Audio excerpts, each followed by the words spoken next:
Standing upon the wet sand of the training yard behind Maegor's holdfast, Prince Oberyn Martell felt every grain beneath his bare feet, felt each pulse of Dornish blood in his veins, and tasted iron-sweet rain where it gathered on his lip. The mountain lay 20 paces away, trussed in chain and leather like a slaughter ox awaiting final judgment. Gregor Clegane's breath rattled behind the slitted helm they had forced back onto his ruined face, and with every ragged exhale a pink mist fluttered, a reminder of the poisoned spear point that still haunted his marrow. Oberyn flexed his spear hand. Bone creaked, freshly knit by Grand Maester Pycelle's trembling arts, but the pain was distant, washed aside by triumph and purpose. He had survived the duel, barely, yet survived, and in victory found an unexpected clarity. Vengeance? Yes, but something colder and brighter had crystallized during the long, fevered night when Pycelle's leeches drank and Sisters of the Faith chanted over him. The mountain's confession, forced from a shattered jaw, echoed through his skull. Elia, babies, Tywin's orders. The words were a trumpet blast calling him not merely to punish a brute, but to confront the golden lioness who had set him upon that path. Across the yard a score of red-cloaked Lannister guards stood motionless, swords sheathed but knuckles white. They had come to escort the mountain back to a black cell in the bowels of the Red Keep, and though they hid it well, their eyes flickered between Oberyn and their prisoner like men trapped between wildfire and storm. Somewhere beyond the drizzle the city bells tolled 9th hour, and a chill wind flapped ragged banners atop the ramparts. "Lead him away," Oberyn said at last, his voice low yet carrying. "Keep him breathing until I say otherwise." The captain saluted, relief softening his features. Chains clattered. The mountain groaned. When the procession had vanished beneath a stone arch, Oberyn turned, leaving bloody footprints that the rain quickly blurred. He walked without hurry through the keep's winding corridors, savoring the muted hush that followed him. Whispers snapped shut like doors as he passed, courtiers bowing too quickly, servants flattening themselves against damp walls. To them he was no longer merely the Red Viper. He was a phantom returned from the stranger's threshold, spear still wet with a giant's life. In the Tower of the Hand, Tyrion Lannister waited by the hearth, staring into flames that painted his scarred face ember red. The dwarf's trial was ended the moment Clegane's knees buckled, yet freedom felt fragile as spun glass. He rose unsteadily when Oberyn entered, raising a wine cup in salute. "I find I am in your debt, Prince," Tyrion said. "A debt I'm unlikely ever to repay." Oberyn accepted the cup, sipped, and let the Dornish red bloom across his tongue. "Repayment is a thing for merchants. I prefer promises." "And what would you have me promise?" "That you live, little lion. Live long enough to see justice finished." Tyrion's mismatched eyes glittered. "Cersei will never forgive either of us for this day." Oberyn smiled, a slow curl of lip that revealed white teeth. "I rely upon it." Cersei Lannister stood at her tower window, nails biting into silk drapes. Below, the courtyards emptied of banners and the city resumed its grind of hammers and hawkers. Yet King's Landing sounded different now, subdued, as if the very cobbles sensed the shifting weight of power. Her father's chair in the small council chamber had remained conspicuously empty since dawn. Lord Tywin had sequestered himself, leaving Cersei to navigate rumor and outrage alone. A knock. She bid entry, and Pycelle shuffled near, robes whispering like old parchment. He bowed, wobbling. "Your Grace, I come from the prince's sick room. His fever has broken entirely." He walks the halls. She turned slowly. "You told me the poison would finish him." Pycelle swallowed. "It appears Prince Oberyn's constitution is remarkably resilient. Or you are remarkably inept." He bowed lower. "There are treatments, Your Grace. Substances not easily come by." "Enough." She crossed to her writing desk where a parchment lay unfurled. A fresh list of tourney expenses, meaningless scratchings she had left untended since the duel. She pressed her palm atop it, steadying the tremor that threatened her composure. "Summon Lord Varys. Summon my father. We must craft a response." Pycelle hesitated. "The hand, I am told, is occupied with pressing correspondence to Casterly Rock. Then drag him here." Her voice sliced the air. "Tell him his daughter requires his counsel." The old man scurried. Cersei exhaled, gaze drifting back to the rain-veiled city. Somewhere below, Oberyn Martell plotted Dornish vengeance. But vengeance worked both ways, and she vowed that by day's end the Viper would discover how a lioness defends her cubs. Evening settled like purple velvet over the Blackwater Bay, lanterns flickering along quays where fisherfolk mended nets and bravos bragged of the Viper's victory. In a secluded solar of the Red Keep, Prince Oberyn conferred with Varys amid tapestries depicting Aegon's conquest. Incense curled from a brass burner, masking the sharper scent of oil that clung to the spider's silken robes. "You will have made enemies," Varys murmured, "of a most tenacious sort." "I have never lacked for them," Oberyn replied, leaning against the window embrasure. The spear he had carried into the duel rested across his knees, polished shaft gleaming in candlelight. "But I would know Cersei's play before she makes it." Varys folded soft hands. "She will strike where you are weakest, through rumor, through the laws of men, perhaps through your children on distant shores." Oberyn's jaw tightened. "My daughters know how to wield daggers of their own." "Even so, steel is less dangerous than parchment." A word whispered into the High Septon's ear, accusations of sorcery, of poisons too vile for Christian, and the Martells could find themselves excommunicate from King's Landing's grace. Oberyn laughed softly. "Let her accuse me. I will answer in steel and sand." Varys tilted his head. "I pray your confidence is well placed, my prince, for the realm's sake if not yours." The days that followed unfolded like coils of a slow serpent. Lord Tywin convened the small council behind oak doors, summoning Maester, Spider, and Knight of the Kingsguard to weigh the implications of the duel.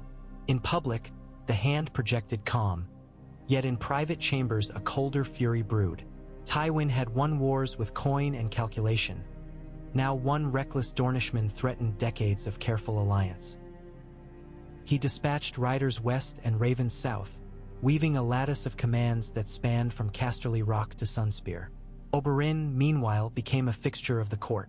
He dined with Prince Tommen, gifting the boy a wooden snake that wriggled by clockwork gears. He sparred beneath moonlit skies, drawing crowds who gasped as his spear traced silver arcs. And he visited the black cell where Gregor Clegane languished, watched as Leech and Poultice drained the mountain yet would not let him die. One midnight he stood beside the cot, studying the giant's fever-glazed eyes. "You murdered my sister," he whispered, voice reverent as a prayer. "You crushed her children against a wall, but the true beast wears a crown of gold." He leaned close so only the mountain could hear. "When the hour comes, you will name her, and the realm will hear." Clegane's only answer was a rattle, a trickle of bloody spittle at his lip. Oberyn straightened, satisfied, and left the cell echoing with lantern light. Cersei struck at dawn 3 days later. Raven towers rang with bells. Gold cloaks filled the avenues leading up Visenya's hill. A proclamation, sealed with lion and stag, unfurled before the September of Baelor.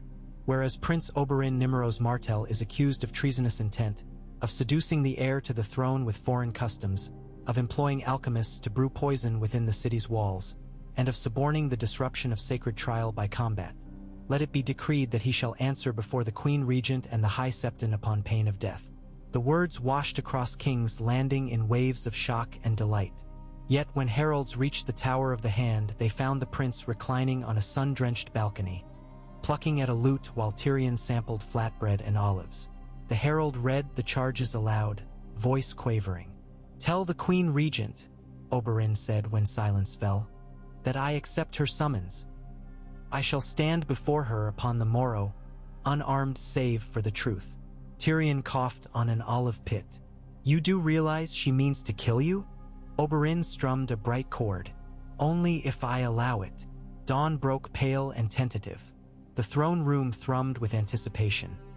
Nobles packed upon galleries, septons in saffron robes, iron-born captains shoulder to shoulder with Volantine envoys.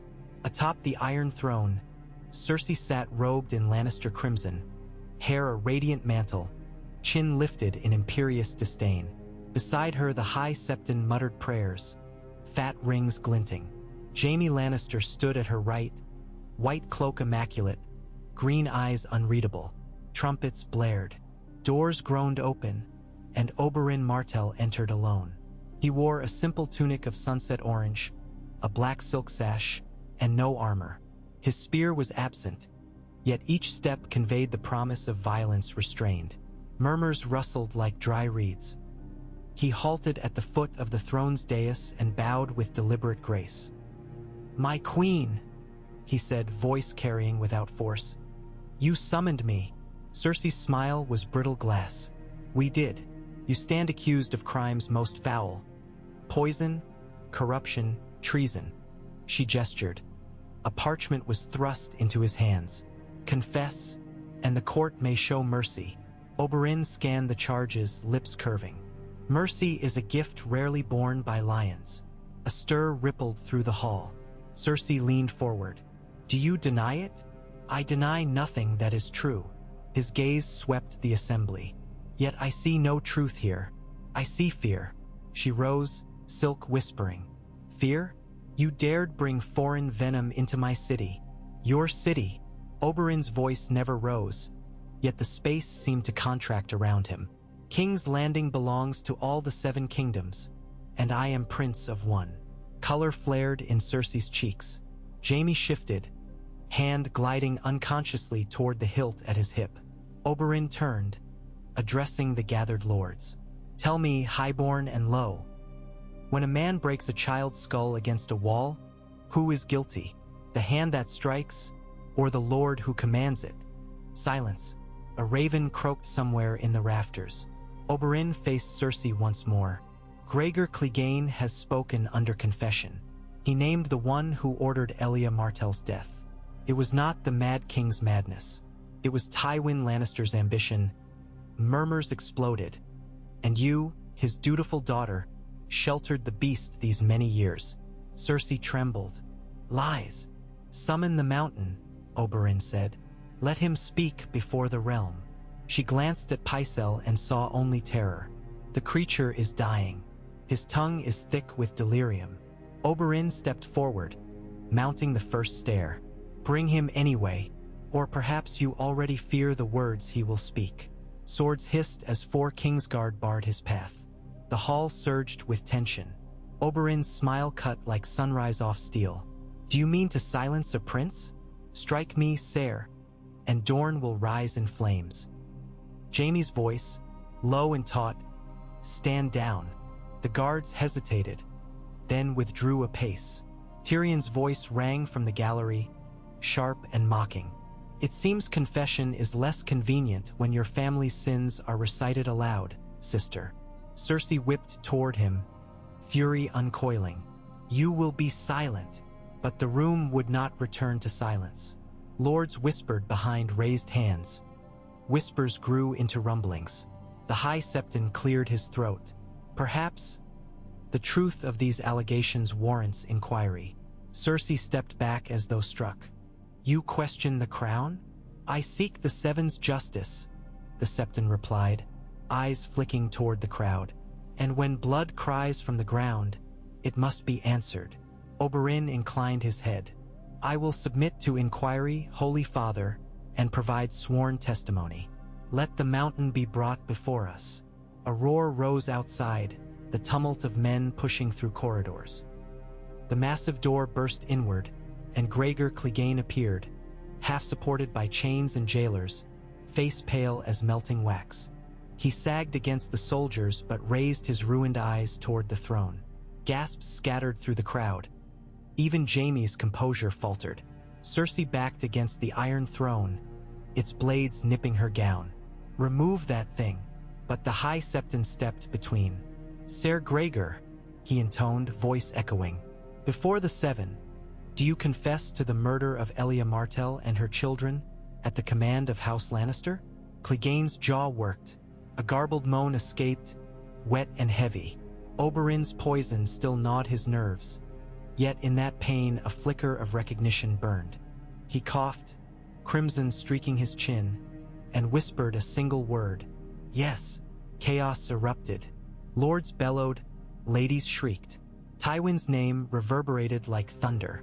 Cersei lunged forward, striking the High Septon across the chest. Lies. He is delirious. Sister. Tyrion called above the din. You wanted justice. There it stands. Jaime seized Cersei's arm. Enough. We must withdraw. But she tore free, eyes wild. Guards. Kill the Dornish snake. Kill him now. Blades flashed. Oberyn leapt aside as a Kingsguard swung. Weaponless, he bent, snatching a fallen spear from a decorative rack. Steel hissed. He parried, danced, twisting beneath a white cloak slash, and in a breath the hall became a battlefield. Tyrion ducked behind a pillar. Varys vanished. Courtiers stampeded for exits. Oberyn drove his spears but into a guard's helm, cracking bone. Another lunged. Oberyn spun, shaft whistling, opening a snowy cloak from collar to hem. Silver caught torch glare. Blood splattered marble. Across the mayhem, Cersei struggled toward a side door, Jaime shielding her with raised sword. Oberyn's eyes locked on her retreating form, not with hatred but with a colder resolve. He fainted past the last knight, vaulted the dais steps, and planted his spear tip at Jaime's throat. Stay, he warned. Jaime froze. Cersei wheeled, pressed against the wall. You would strike a queen? I would strike injustice. Oberyn's voice was steady. But there is a gentler end for you, lioness. One forged not of steel but truth. He lowered the spear, met Jaime's gaze. Take her. Escort her to the cells beneath the September. Let her stand trial before gods and men. Jaime's sword wavered. Conflict carved deep lines around his mouth. Then slowly he sheathed the blade. Turning, he placed hands upon his sister's shoulders. Cersei's breath came ragged. Disbelief writ across her face as her twin guided her down the dais.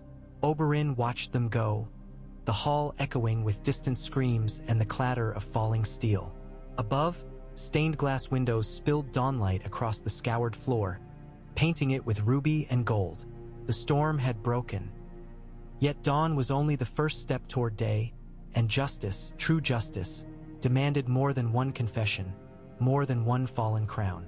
Oberyn Martell stood amid the wreckage, feeling the slow, deep pulse of change reverberate through the stones of the throne room.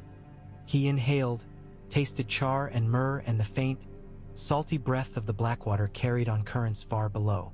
Elia, he thought, sister of my heart, at last a measure of the debt is paid. But across the water, dragons stirred, wolves howled, and the Game of Thrones rolled on. He would need allies, cunning, and patience. He would need to walk the knife edge between vengeance and mercy. And he would need, above all, the will to face what came next. Oberyn Martell smiled, softly this time, almost wistfully, then turned toward the shattered doors through which the future approached. Dust still drifted in the throne room's high rafters long after the last panicked courtier fled, a faint shimmering haze that caught new dawnlight and turned it to motes of gold. Oberyn Martell stood alone amid the wreckage of courtly order, listening to the hush that follows catastrophe.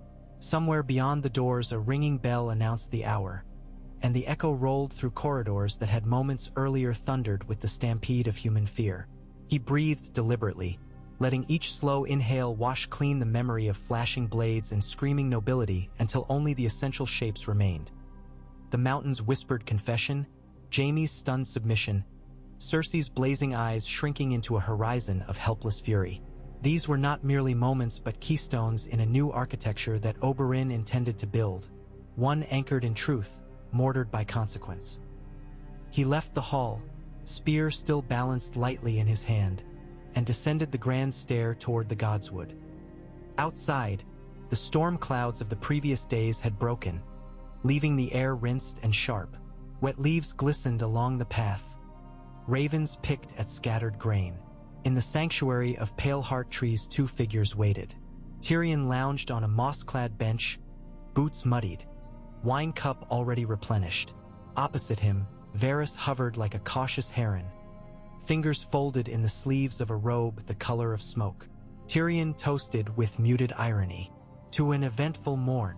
Oberyn inclined his head, lowering himself onto the bench.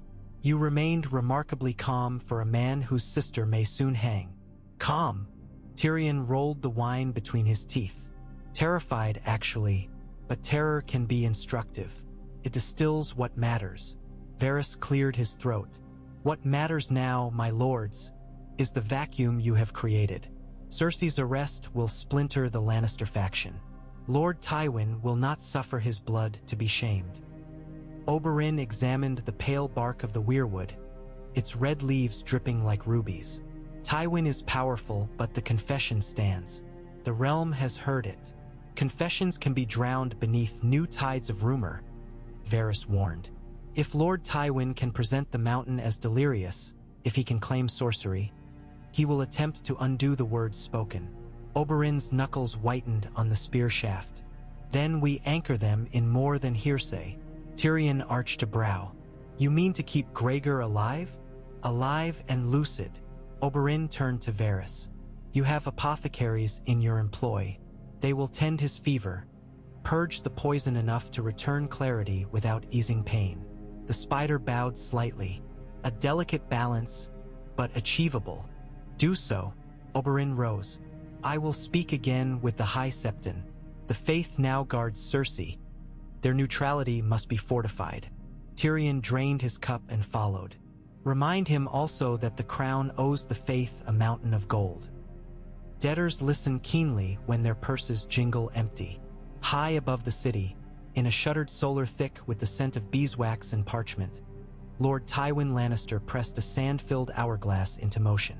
Time hissed softly through the pinch, marking the interval in which he must recalibrate the future.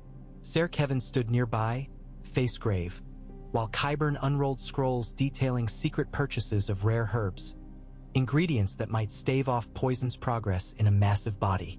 Tywin's gaze flicked to the map strewn across the table. Lines of red ink trailed from King's Landing to Lannisport, from the Eyrie to Old Town. Each marker reprise. Tedda Bannerman, a fleet, a loan, a secret or a sin. Send riders to every lord who owes us loyalty, he said. They are to close their gates to Dornish envoys, refuse entry to Martell merchants, and confiscate shipments of Dornish wine. Kevin hesitated. Starving the realm of luxury vintages may anger those same bannermen. Anger passes. Tywin tapped a blank corner of the parchment. Fear endures. Qyburn coughed politely. My lord, if I might have leave to return to Ser Gregor. Go. Tywin waved him off, then fixed Kevin with an unblinking stare. Summon Ser Adam Marbran. His outriders will seize the Gold Cloaks barracks by nightfall.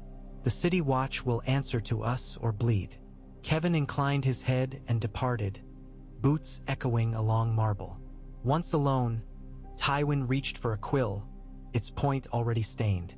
He paused as the hourglass hissed on, a thin amber ribbon that felt, for the first time in many years, like sand slipping beyond his control.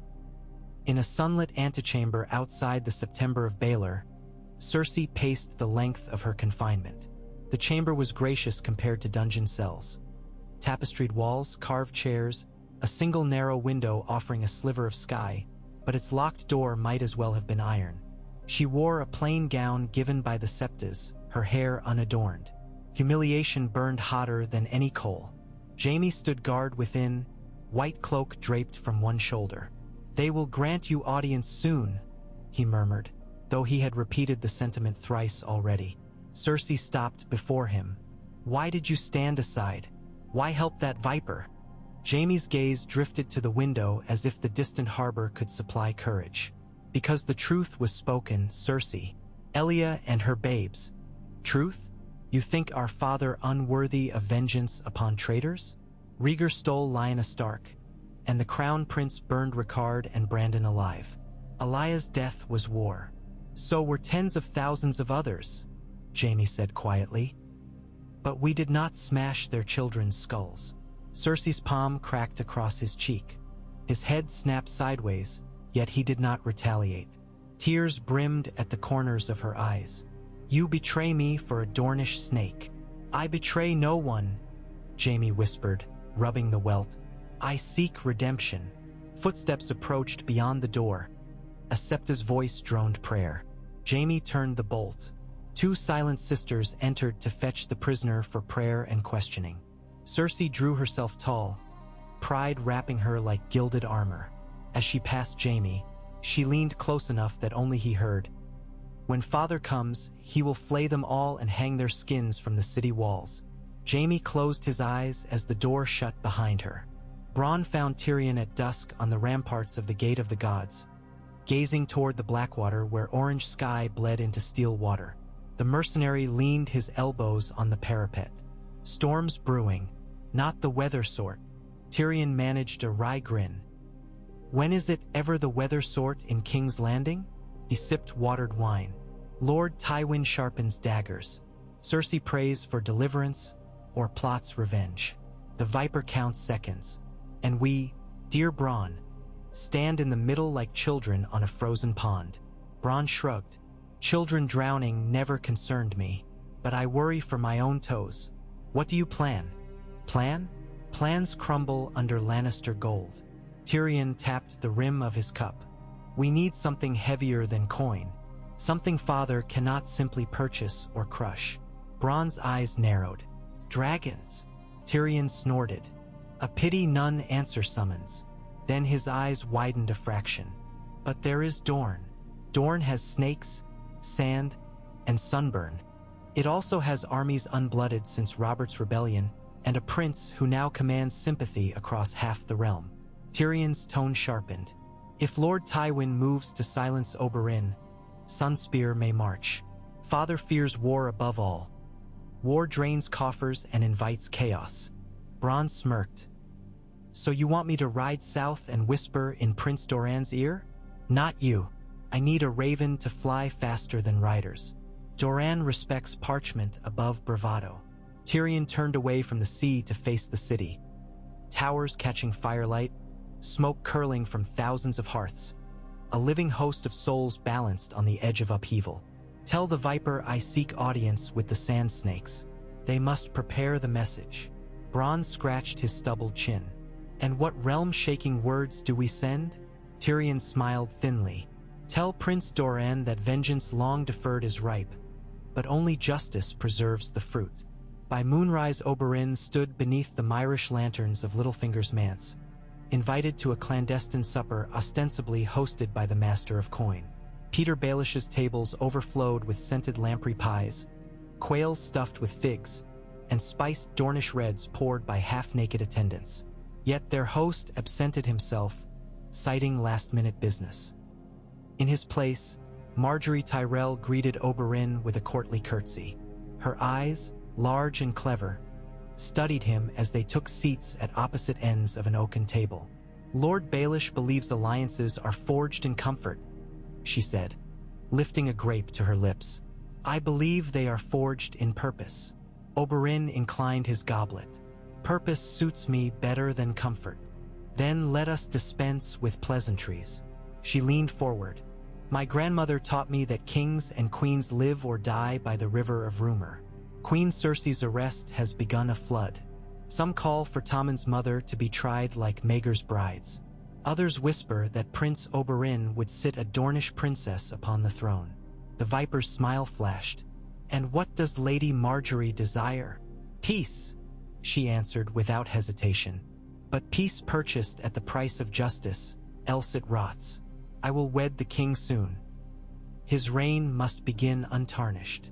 "Cersei's stain runs deep," Oberyn said. "To cleanse it, we expose the truth.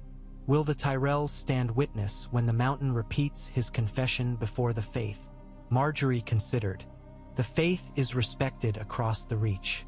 If our lords see Highgarden endorse the inquiry, they will follow. Yet my family will not oppose Lord Tywin openly without assurance of victory." Oberyn toyed with a fig, piercing its flesh with a small knife. "Victory is a blade with two edges. One end cuts the foe. The other draws blood of those too timid to wield it." She smiled, impressed. "Then prove to my grandmother that your blade will not slip." "How?" Margaery reached beneath the table and produced a sealed parchment. This is an inventory of grain bound for Casterly Rock over the next fortnight. Half of these caravans pass through roads controlled by Crownland's garrisons. Garrisons now wavering in loyalty after today's events. Convince them to redirect the grain to the city's poor quarter. Let common folk eat Lannister bread, and they will cheer the prince who fed them. The lion's boast of caring for the realm will ring hollow. Oberyn accepted the parchment. A clever ploy. A start, she corrected lightly. Give the people a reason to see you as more than a vengeful Dornishman. Give them hope, and House Tyrell will nourish it. He rose, saluted her with the crusted fig blade, and vanished into the scented corridors to set new wheels in motion. 2 nights later, a slim craft cut upriver beneath cover of darkness, slipping past the charred hulk of the chain boom Robert had once employed against Stannis. Aboard, Brienne of Tarth guided the tiller while Podrick Payne huddled beneath a cloak. Their secret passenger, Sansa Stark in the guise of Elaine Stone, kept to the hold. They had left the Eyrie after word reached Peter Baelish of Calamity in King's Landing. The city, he had said, was poised for seismic change, and he meant to ride the shockwaves. He sent his niece ahead, trusting the confusion to cloak their arrival. As dawn tinted the riverbanks, Brienne glimpsed watchfires along the quays, more than usual, with gold cloaks stopping wagons and searching carts. Smoke of torches coiled into the sky like auguries. A city on edge, she murmured. Podrick peered between crates. Will there be fighting, sir? If honor holds, no. Her hand squeezed the pommel at her hip. But honor rarely governs men. They docked at a decrepit pier near Flea Bottom. A ragged lantern man demanded coin. Brienne paid double for silence. Sansa, cloaked in drab gray, followed them into twisting alleys, head bowed. Yet even disguised, the girl carried Winterfell's proud carriage, and beggars parted instinctively. News trickled from every doorway. The Red Vipers speared defiant, the Queen accused of abominations, the hand raising cells word companies from the docks. Sansa's eyes widened at mention of Oberyn. Is it true he accused Lord Tywin? Brienne nodded. True and more, all of King's Landing is repeating it. They turned onto a wider street lined with bakeries. A free loaf of sweetbread lay in each shop window, a sign proclaiming, a gift from Sunspear, justice feeds all mouths.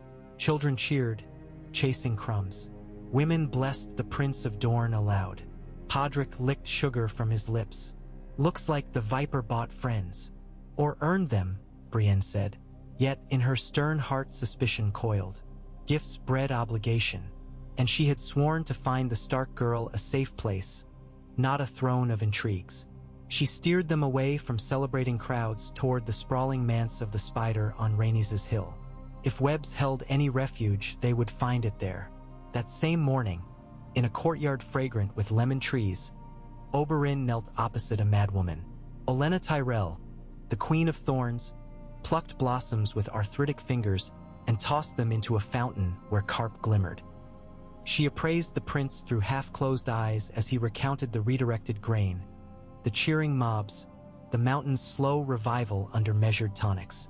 When he finished, she cackled softly. You are a theatrical young man. My granddaughter likes that in a suitor. Is that an offer, my lady? Don't be absurd, you've enough bastards. Her smile vanished. I cannot promise my house outright war, but Highgarden thrives on perception. If Lord Tywin appears cruel and wasteful, if the small folk chant for Martell justice, then roses will bloom on your banner. Oberyn inclined his head. You will stand aside if conflict comes? I will lean whichever way the wind sweetens. She threw the last blossom. The fish snapped it up. Just be certain the wind remains in your favor. Tywin Lannister commands storms. Even storms break upon desert rock. He rose. Thank you for the counsel. She waved him off, already losing interest. Go now. I must dress for midday lies. In the black cell beneath the red keep, Gregor Clegane suffered. Sweat pooled in hollows of corded muscle. Qyburn hovered like a carrion rook, coaxing him back to awareness with tinctures that smelled of rotten pears. Each drip of dark syrup set the mountain's nerves aflame. Each hour of agony returned a sliver of cognition. When at last his eyes could focus, Oberyn entered with 2 silent sisters. Torchlight painted the prince's face in molten orange. He spoke softly. "Gregor." Memory returns. Clegane's lips cracked. "Kill me." "Not yet." Oberyn signaled the sisters. They bound a wet cloth over the prisoner's brow. "You will speak once more, before the High Septon, before lords and small folk, and you will speak clearly without delirium. Name Tywin Lannister. Describe Elia's screams. Tell them whose orders you obeyed." The mountain's uneven breath rasped. "He'll flay me, perhaps," Oberyn allowed, "but the stranger waits regardless.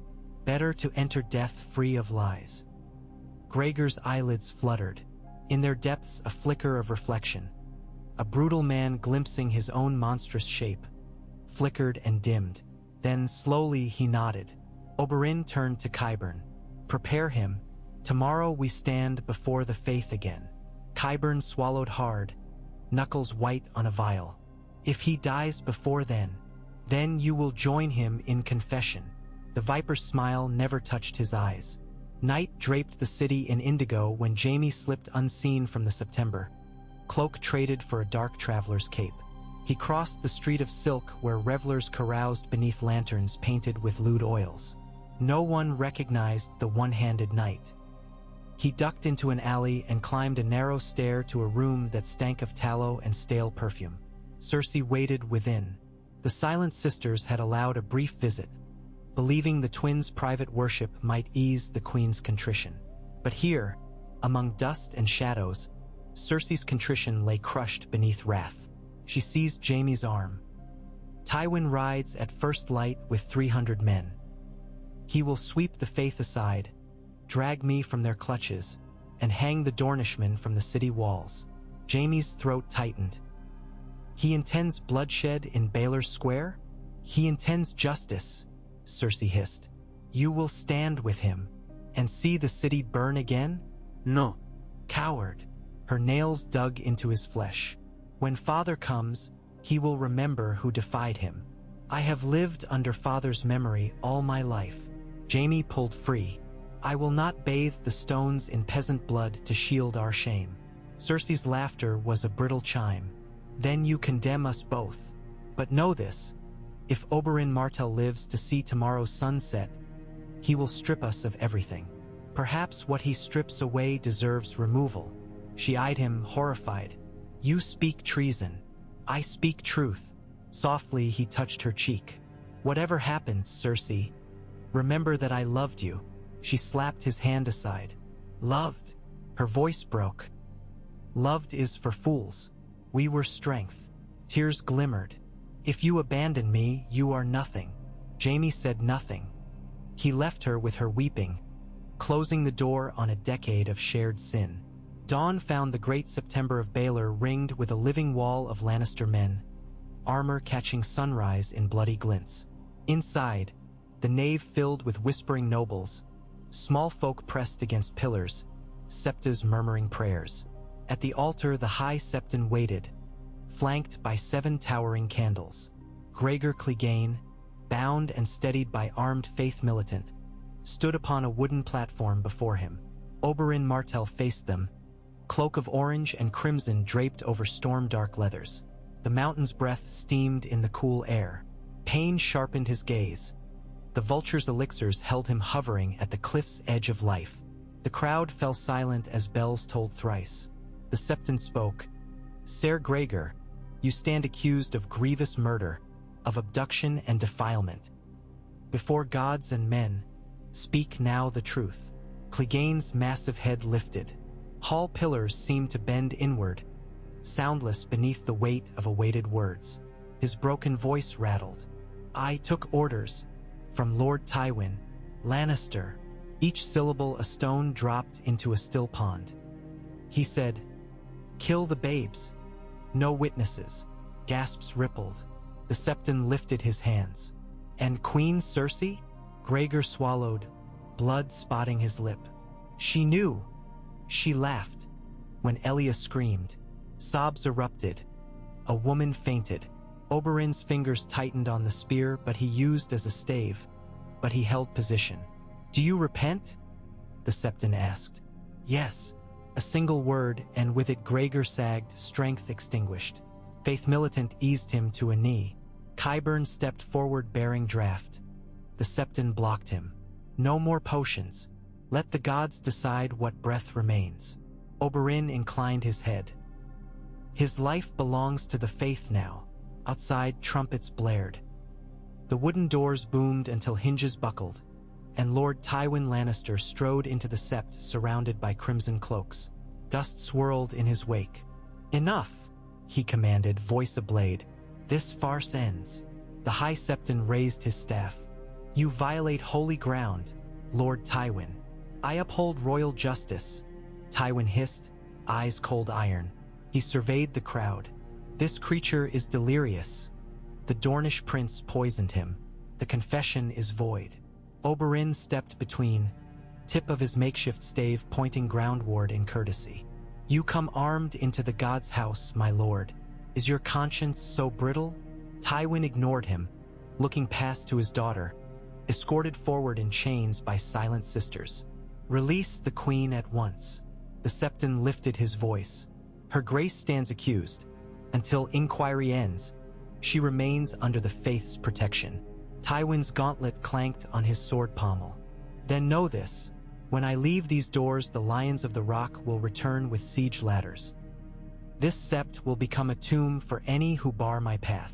A murmur of terror rose. The High Septon swallowed. Oberyn saw hesitation bloom in his eyes, the dread of martyrdom that often conquers principle. And so the prince acted. He vaulted the chancel rail, lunging to the altar.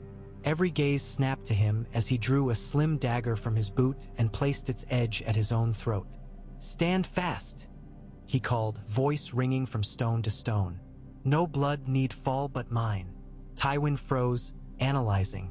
Oberyn continued steady. "I swear before these seven that if a single arrow flies, if any foot soldiers breach these halls, I will end myself, and the truth dies with me. The mountain alone cannot testify again. My knowledge, my living word, vanishes. The world will recall only that Tywin Lannister silenced inquiry through force." The dagger's edge drew a bright thread of blood. A collective gasp swept the congregation. Cersei's eyes widened. Tywin's jaw tightened. For one heartbeat silent, a storm battled inside him. Calculation versus pride. At last he raised an open hand. "Sheathe your blades," he ordered his guards. Steel slid home. The wave of easing breath filled the sept. "Very well," Tywin said, voice flat as hammered lead. "Inquiry proceeds. But mark me, Dornishman. If you present one falsehood, I will burn Sunspear." Oberyn lowered the dagger, wiped it on his sleeve, replaced it in his boot. "Truth fears no fire." He turned to the Septon. "Continue, Holy Father." The old man collected his composure. "By the god's will, we recess until tomorrow's sunrise to review evidence."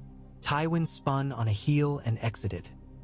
His retinue followed like a receding tide of blood. Cersei, still chained, glared at Oberyn with a hatred too intense for words. The faith escorted her to a side chapel. Oberyn watched her vanish, then exhaled long and slow. The dagger at his throat had been showmanship. He would have cut, but only shallow to buy a moment. Yet bluff or no, the gamble held. Tyrion appeared from the throng, face pale. "Remind me never to play Syvas with you." "Syvas bores me," Oberyn replied. "Life yields finer stakes." Outside, city bells pealed noon as word of the confrontation raced through streets. Some would paint Tywin as savior of his blood, others as brute assailing the gods themselves.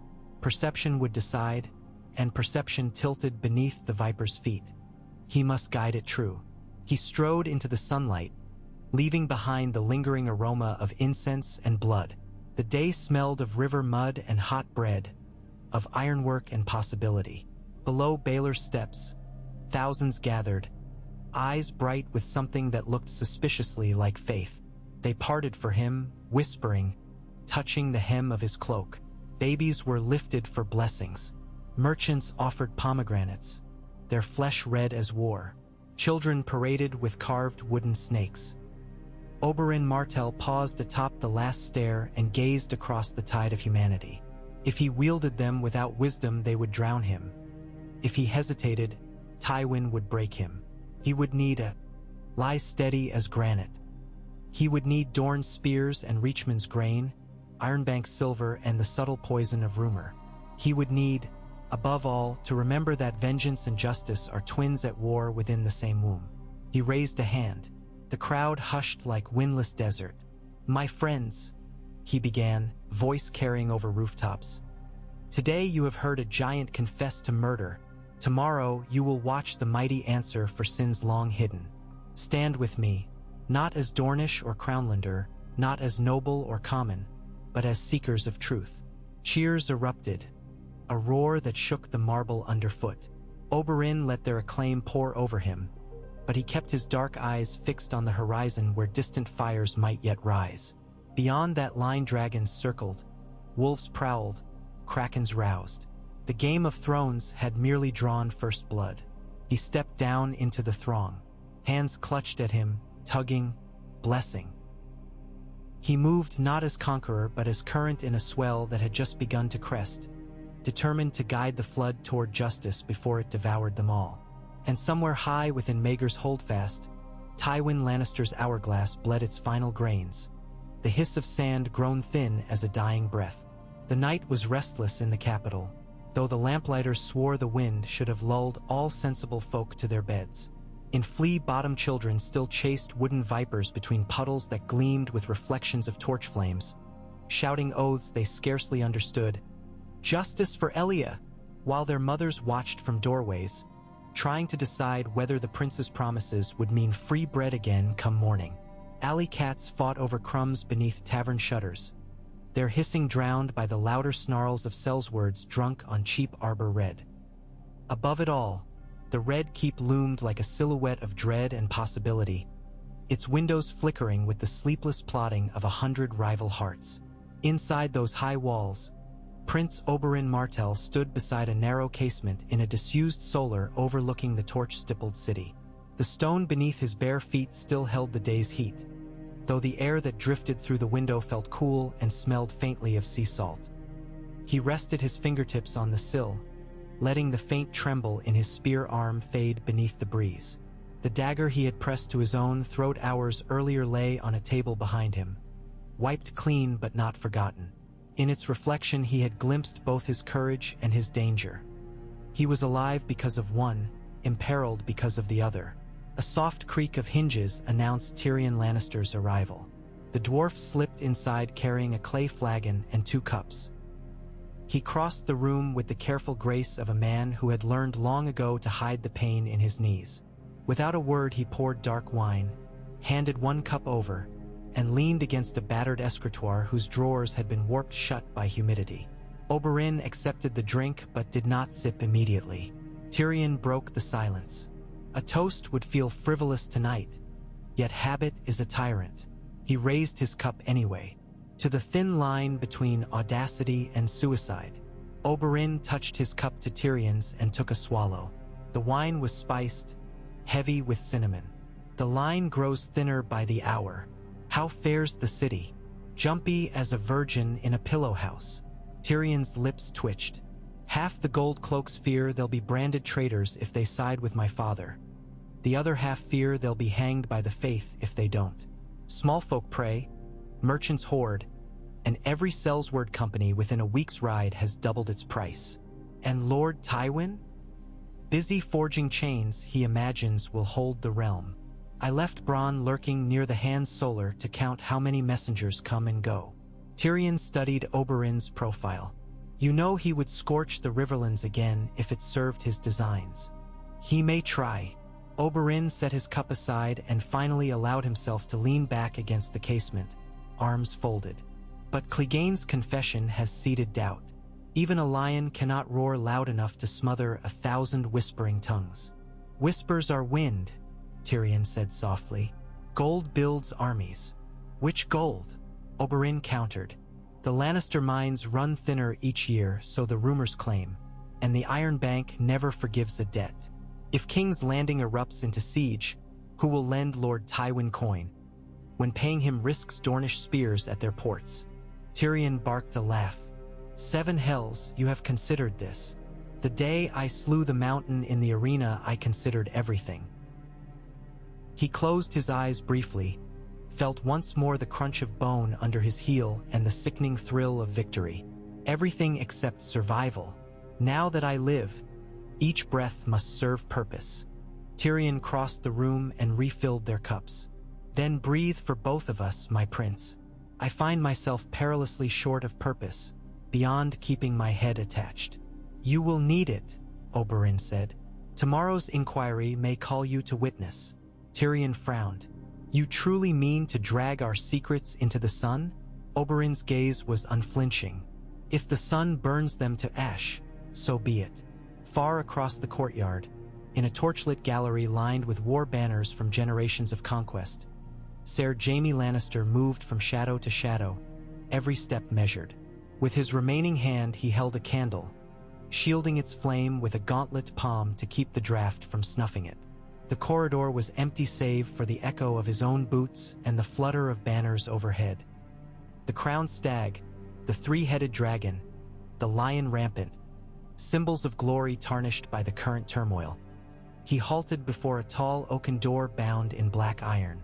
The sigil of House Lannister, a lion's head snarling within a circle of thorns, had been carved at eye level, its grooves worn smooth by decades of polish.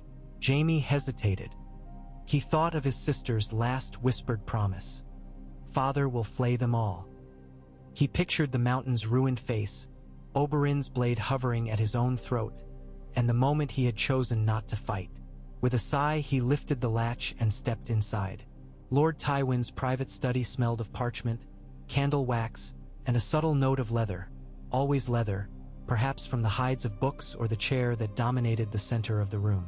Tywin sat in that chair now, hunched forward over a low table where miniature soldiers of carved jade marched across a map of the Crownlands. The hand's lantern cast stark planes of light on his stern features. He did not look up as Jaime entered. You sent for me, Jaime announced quietly. Tywin shifted a cavalry column with precise fingers. I did. Closed the door.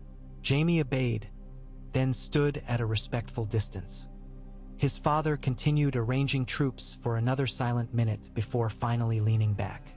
The faith holds your sister, Tywin said. They plan to parade her shame tomorrow. That cannot be allowed. I agree a public humiliation would serve no one, Jaime said. A tactical understatement. Tywin's brows dipped. I will present the High Septon with evidence of Cersei's innocence, along with the mountain's retraction. You will escort me. Jaime frowned. He cannot retract, father. He spoke the truth. Tywin's gaze hardened. Truth? Truth is what remains when the weak are dead and the strong are feared. You know this. Have your years with Sel's words and whores dulled that lesson? Jaime flinched but held his tongue. Tywin continued, voice soft as velvet, lethal as garrote. You disgraced our name when you abandoned your post to rescue her. Now you guard her for the faith, as though she were a common criminal. You will redeem yourself by returning her to us tomorrow morning. We will ride with full retinue. The sept will open its doors or crumble. Jaime heard the unspoken, choose, son, the lion or the shame. He remembered a red-haired girl in a storm-lashed tower, the oath that had bound him to protect innocence, and a burning city alive with screams. If we breach the sept, he said, the small folk will rise. They adore Oberyn now. A rabble's love is fleeting. Tywin dismissed the thought with a flick of fingers. But steel endures. Jaime faced the map where jade soldiers glittered. At the edge was a small cluster of sun-carved figurines representing Dornish spearmen, poised like barbs along the Stormland's border. He imagined those spears marching north if their prince died. The blood spilled would not be steel. It would be mothers and children, traders, squires. Innocents, like Eliah's babes. I will not spill holy blood, Jaime said. Tywin's eyes narrowed. He studied his son as though assessing a purchase. I do not ask. I command. Then command someone else. Jaime turned and left before his resolve could splinter. The slam of the heavy door reverberated through the corridor like a death knell. In the darkness beneath the Tower of the Hand, Qyburn hummed an old lullaby while crushing a twist of willow bark into a draught fragrant with mint and bitter orange. Gregor Clegane lay prone on a sloping wooden bench, limbs strapped. His chest rose and fell in ragged bursts, the hollows between ribs deep enough to trap candle glow. The herbalist's humming masked the distant thud of castle drums marking the hour. When the tincture was ready, Qyburn dripped it slowly onto the mountain's tongue. Gregor gagged, eyes bulging. Yet the herbalist pinched his nose until the giant swallowed. "Good," Qyburn murmured. "Strength, not death. Confession must sound robust tomorrow." The door scraped behind him. Peter Baelish stepped in, soft slippers barely audible. His beard was neatly trimmed, his smile dagger-thin. "Maester, pardon, no longer Maester," Baelish greeted. "May I observe?" Qyburn inclined his head. "If my lord keeps silent." Baelish approached, gaze flicking over the mountain's mottled flesh. "Remarkable that he lives." He withdrew a small glass vial from his sleeve and held it up. The viscous liquid inside caught torchlight with a greenish shimmer. "One drop of this would solve many problems." "Poison?" Qyburn asked, fascinated. "Merely a sedative. Too much and he sleeps forever." Baelish's grin widened. "But I do not yet know which outcome profits me most." Qyburn considered. "Alive, he testifies again and further tarnishes Tywin. Dead, blame falls on the prince. And chaos blooms." Baelish placed the vial onto a shelf, precisely between two jars. "I will decide before dawn. Keep him stable." He departed as silently as he had come. Qyburn resumed his lullaby, though now his voice wavered. Beyond the city walls lay the encampment of House Tyrell. Silk tents embroidered with golden roses, armored knights tending destriers beneath the watchful gaze of bannermen. In the largest pavilion, candles burned low as Lady Olenna met in secret council with her heir Lord Mace, Ser Loras the Knight of Flowers, and Maester Gorman Tyrell of the Faith. Olenna tapped her cane against a rug thick with Myrish knots. "Our roses stand at a crossroad. If that lion claws his way out, he'll tear our petals before turning on Dorne. If Oberyn triumphs, he may crown some sand snake queen. Either way, the reach could bleed." Maester Gorman spread a ledger. "The harvest ships are stalled at port. King's Landing will need flour. If we hold shipments, we can bargain." Lord Mace smoothed his mustache. "We mustn't offend the crown." "The crown is a bauble tossed between beasts," Olenna snapped. "What we mustn't offend is our own survival." Loras fingered the hilt of his sword. "Let me challenge the Viper. If I win, Dorne bows." "And if you lose?" Olenna asked. "Kings are crowned on the graves of gallant fools." She studied her grandson. No. "Swords have spoken enough. We wield bread and rumor. Tomorrow we stand visible in Baylor Square, behind neither lion nor viper but beside the faith. When the city sees Reach and Dorne shoulder to shoulder, Tywin will think twice about siege." Mace looked doubtful. "And if he attacks anyway? Then we decide whether to clip his claws or wreath his mane." Olenna smiled thinly. "Even lions fear thorns in their paws." The morning of inquiry dawned beneath a bruised sky. Clouds rolled westward, heavy with storm promise. The small folk gathered early on the steps of the Great September, clutching icons, chanting prayers that muddled into calls for justice. Bakers pushed carts of crusty loaves stamped with a sunburst. Dornish riders had paid double to guarantee distribution. Peddlers hawked ribbons dyed the same orange as Oberyn's sigil. Near the Fountain of the Maiden, singers adapted an old tavern tune into Elia's lullaby. Verses lamenting babes dashed against walls and promising retribution by the Viper's spear. Within the Sept's vestibule, the High Septon's heartbeat thundered in his ears as he paced. His counselors fussed with scrolls, reminding him of precedents, heresy statutes, the crown's rights. Each scrap of law seemed gossamer compared to the weight of Tywin's threat. Yet Oberyn's suicide bluff haunted him. If the prince perished under faith guardianship, blame would rain upon the crystal crown. Torn between terror and righteousness, the Septon prayed for a sign. The sign arrived as thunder. Hoofbeats shook the streets as 300 Lannister men-at-arms advanced in 2 columns, crimson cloaks snapping. At their head rode Lord Tywin in full ceremonial steel chased with gold. To his right was Kevin, to his left Adam Marbrand bearing the Warhammer of the West. The crowd parted under drawn swords, but jeers peppered their march. A rotten pear splattered against a sergeant's shield. Inside, Faith Militant barred the nave with spears. Tywin dismounted, ascended the marble steps, and spoke in a voice etched by decades of command. I come to reclaim my daughter wrongfully seized. I bring writs of innocence signed by the crown's lawful counselors. Stand Azide. The captain of Faith Militant replied, No weapon passes the 7th pillar. Tywin removed his gauntlets, handed them to an aide. Then I enter unarmed. He strode between spears. The nave hushed as the lion approached the dais where Gregor Clegane knelt, chains rattling. The mountain's breath sounded like a broken bellows, yet his eyes tracked his lord. Tywin halted before the High Septon. Release Queen Cersei.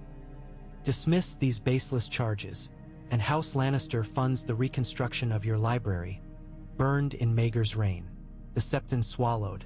Before he could answer, doors opposite the nave opened and Prince Oberyn entered flanked by 2 silent sisters. He wore no armor, only a doublet of white linen tucked into black trousers, and in his hand a staff carved from pale bone, tip ground to bluntness, a ceremonial walking stick like those carried by elderly Dornish aristocrats. Yet every step radiated lethal grace. Ah, Oberyn said lightly, voice carrying. I feared you would not come, Lord Tywin. Our audience awaits. Murmurs rippled. Tywin turned slowly. I did not come for audience, but to correct falsehoods. Then speak, Oberyn invited, leaning on his staff.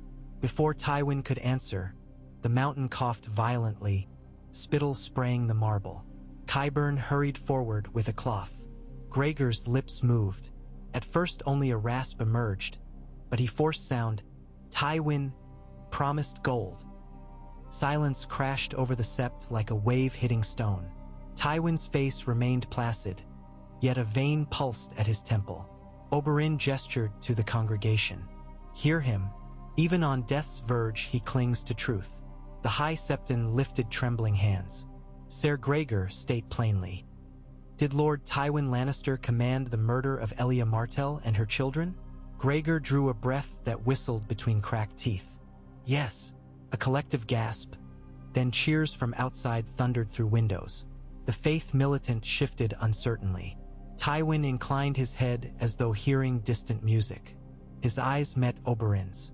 You would condemn me on the word of a dying brute, he said. Words shaped by poison. Poison or conscience? Oberyn kept his expression mild. Does the manner of truth alter its nature?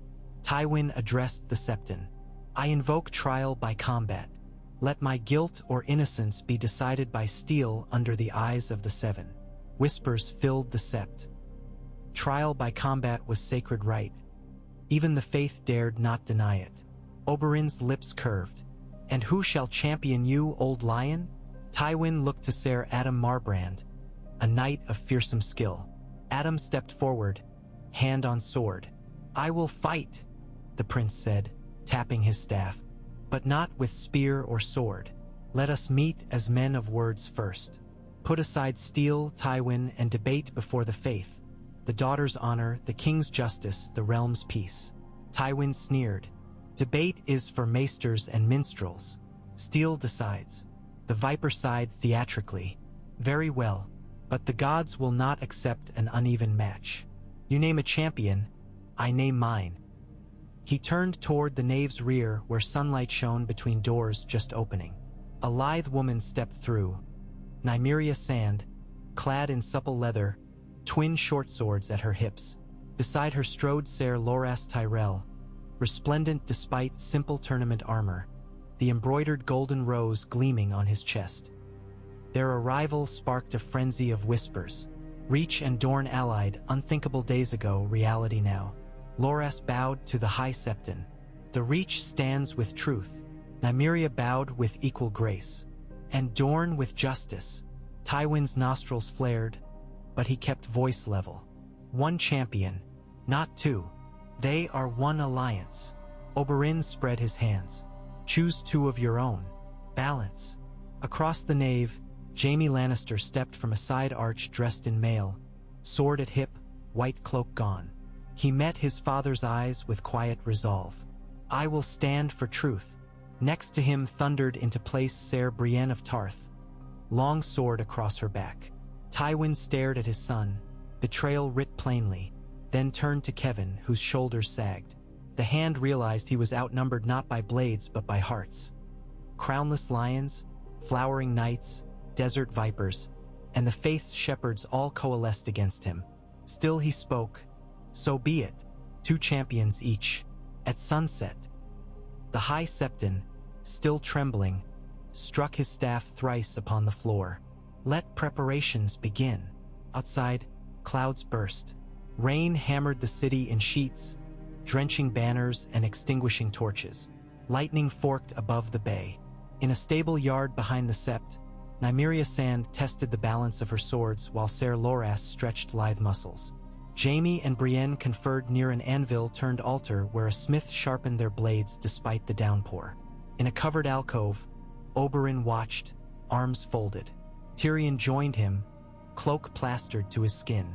I'd have wagered father would never choose trial by combat again after the mountain debacle, Tyrion said. Desperation breeds strange wagers, Oberyn replied. He will cheat, Tyrion warned. Expect a poisoned blade, bribed septons, horn blowers, anything. Oberyn nodded.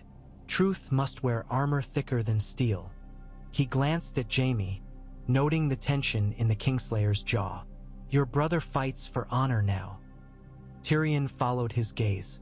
Rain streaked Jaime's golden hair into ragged strands.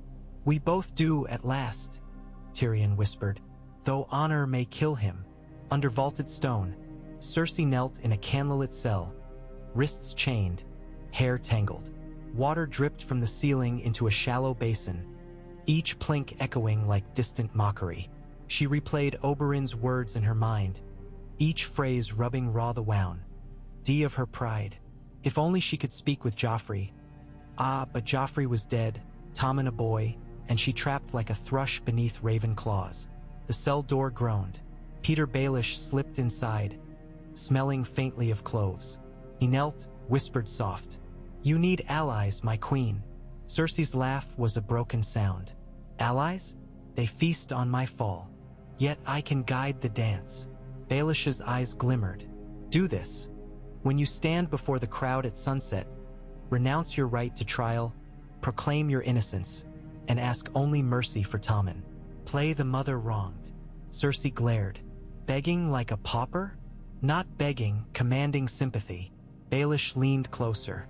If they see a lioness shielding her cub, even vipers will pause. She closed her eyes. Visions flickered. Green wildfire reflecting in black water. A dwarf raising a crossbow. Sansa's little brother's dire wolf snarling. And what do you want, little finger? Only prosperity for the realm. His smile widened in the gloom. And perhaps a kiss of gratitude when you are restored. Get out, she hissed. He bowed, pivoted toward the door, then paused. Before I go, a gift. He produced the vial Qyburn had admired, placed it near the basin. Drink only if absolute freedom beckons. It tastes of almond. He departed with that faint scent of cloves, leaving Cersei to stare at the pale liquid catching candlelight like a shard of grudged hope. As the sun slid toward the horizon, the thunderclouds broke apart, leaving ragged crimson streaks across the sky. The marble flanks of the sept glistened wet. Spectators crowded every roof and balcony. The square thrummed with the urgency of history pivoting on a blade's edge. A ring of torchbearers enclosed the combat ground. No ornate tilt yard, just slippery cobblestones parted by a low wooden barrier. Faith militant formed the outer cordon. Within stood the High Septon under a tall striped canopy. Lords Tyrell, Martell, and Baratheon representatives stood watch. Of the crown, only Tommen appeared, wide-eyed beside his wet-haired handmaiden. On one side, Nymeria Sand and Ser Loras waited, their armor minimal for speed. On the other, Jaime Lannister and Brienne faced them, soaked cloaks shed, mail gleaming. The crowd hushed as the High Septon raised a crystal orb that caught the dying sunlight, scattering prismatic shards over the fighters. "The gods bear witness," he intoned. "Let no deceit tarnish this combat." From the grand steps Tywin observed, face unreadable. Oberyn leaned over the rail beside Lady Olenna. The Queen of Thorns whispered, "Place your wagers, Viper." "On truth," he murmured. Arms raised, the Septon lowered the orb. Steel sang from scabbards. The duel began. Nymeria advanced on Brienne, twin blades flashing. The Tarth woman countered with a sweeping parry that jarred Nymeria's wrist. Sparks spat. Loras circled Jaime, trying to find weakness in the Kingslayer's limited reach without the right hand. Jaime fended deftly, golden prosthetic catching Loras's blade with a clang that shivered up their arms. Rainwater pooled underfoot, turning each step treacherous. Nymeria spun low, slicing Brienne's calf. Blood welled. Brienne growled, pivoted, and hammered her pommel against Nymeria's temple. The sand snake staggered but rolled clear. Loras feinted left, then lunged. Jaime caught the thrust, riposted, and drove Loras back 2 paces. Their blades locked, faces inches apart, breath mingling in clouds. Jaime whispered something lost in the crowd's roar. Loras smiled grimly and shoved free. Minutes stretched, blades clashing, feet slipping. The circle tightened as fatigue set jaws and slowed reflexes. Brienne forced Nymeria toward a puddle. The Dornish woman's boot skidded, and Brienne's sword point grazed her shoulder, tearing leather and skin. Nymeria hissed, reversed grip, and slashed upward, leaving a crimson lattice across Brienne's forearm. On the other half, Jaime's left arm ached, muscle screaming. Loras's youth and speed pressed harder, his rose-engraved blade dancing. Jaime angled his prosthetic to trap Loras's crossguard, twisted, and both swords flew apart. Loras yanked free, but in recovering fouled his footing. Jaime lunged, but his wet boot slipped, his thrust veering. Loras ducked, snatched his sword back from the cobbles, and swept for Jaime's ankle. Metal rang. Jaime stumbled. Blood seeped through a gash above his boot. The crowd roared, sensing momentum tip. Brienne, seeing Jaime falter, drove Nymeria back with furious overhead blows, each clang a hammer striking Inville. Nymeria yielded ground but drew Brienne deeper into the slick center ring. At the last, she dropped to one knee, slid under Brienne's swing, and thrust both swords upward, aiming for Brienne's unprotected thigh. "Still mit Fleisch." Brienne cried out, collapsed, sword clattering. Nymeria rose, trembling. Blood streamed down her brow from Brienne's earlier strike. She turned toward Jaime and Loras, precisely as Jaime, desperate, executed a spinning cut that carved a shallow line across Loras's ribs. Loras reeled, but not before driving his pommel into Jaime's stomach. Jaime folded, gasping. All 4 fighters stood bloodied, breath jagged. The High Septon's voice boomed, "Yield if conscience directs." No one moved. Lightning cracked distant horizon. Wind gusted, extinguishing torches at the ring's southern arc. In the dimming light, Nymeria and Brienne rose again, exchanging wary beats. Loras lifted blade, pursed lips. Jaime wiped rain-slick hair from his eyes. Oberyn gripped the railing until knuckles blanched.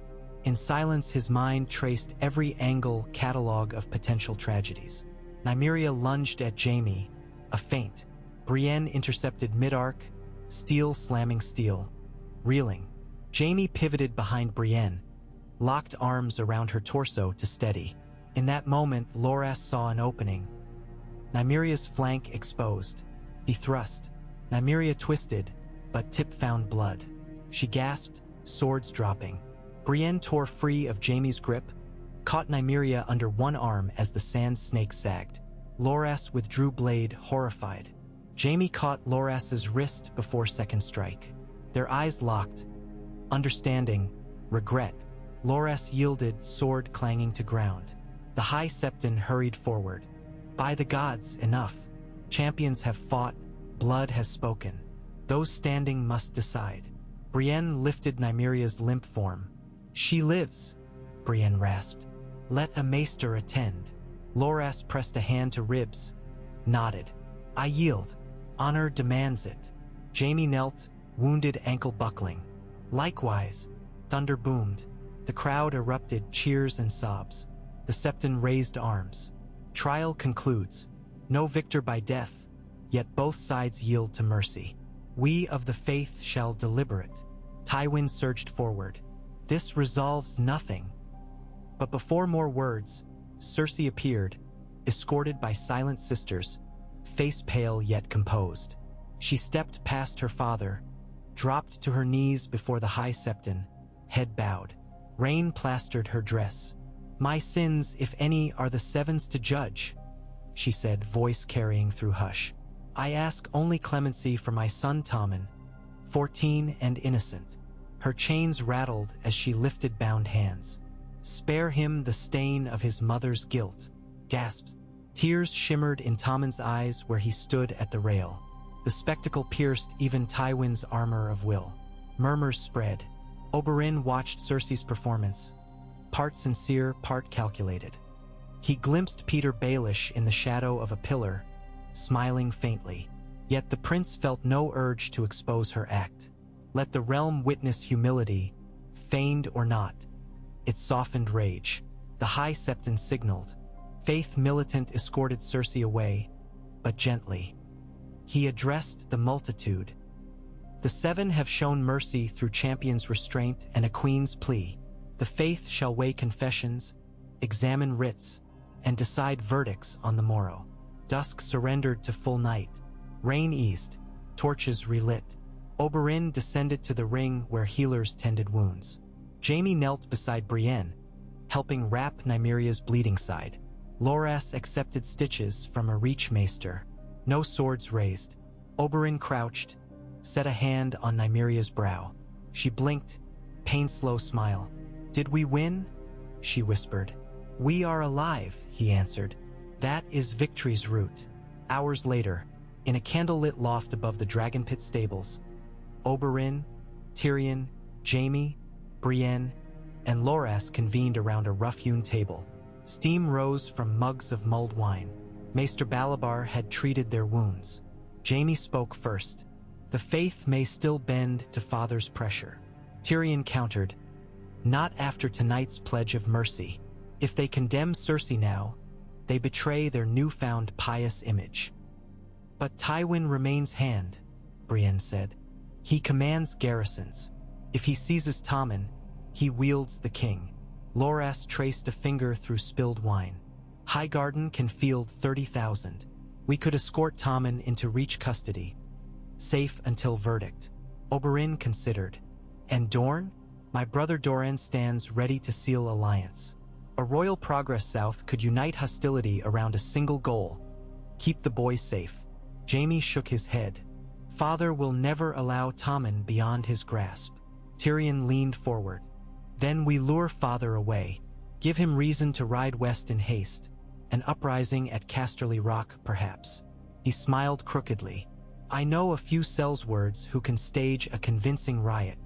Loras met Oberyn's case. Would you poison your own plans with deceit? Sometimes truth requires masks, Oberyn said. Yet we must tread carefully. He looked to Jaime. Will you protect Tommen if chance allows? I swore to keep him safe. Jaime's eyes shone with flinty resolve. Even from our father. Plan formed. They parted into night's hush. Tyrion sought Bronn. Loras penned ravens to Highgarden. Brienne stood watch over Nymeria at the maester's quarters. Jaime limped toward the royal tower, thoughts heavy. And Oberyn returned to the disused solar where his journey that morning had begun. He sat on the sill as stars winked between retreating clouds. Far below, King's Landing's fires glimmered like constellations fallen to earth. He pictured Elia, soft smile, dark hair scented with jasmine. He pictured his daughters in Sunspear practicing spear forms. He pictured Cersei's kneeling figure, chains glinting, her plea for Tommen. And he wondered if vengeance and mercy could share the same throne within a single heart. Behind him, the dagger lay on the table where moonlight kissed its edge. He rose, lifted it, and slipped it into his belt. Not as threat but reminder. The blade had offered death to silence a tyrant. Now it promised protection of fragile hopes. Tomorrow the faith would deliberate, Tywin would plot, Baelish would scheme, and the city would hold its breath. For tonight, the Desert Prince watched the tide of darkness recede from the sky, and he resolved that when dawn returned, he would face it not as a serpent coiled in sand, but as a blade of sunlit steel, tempered by loss, sharpened by love, unbroken by fear.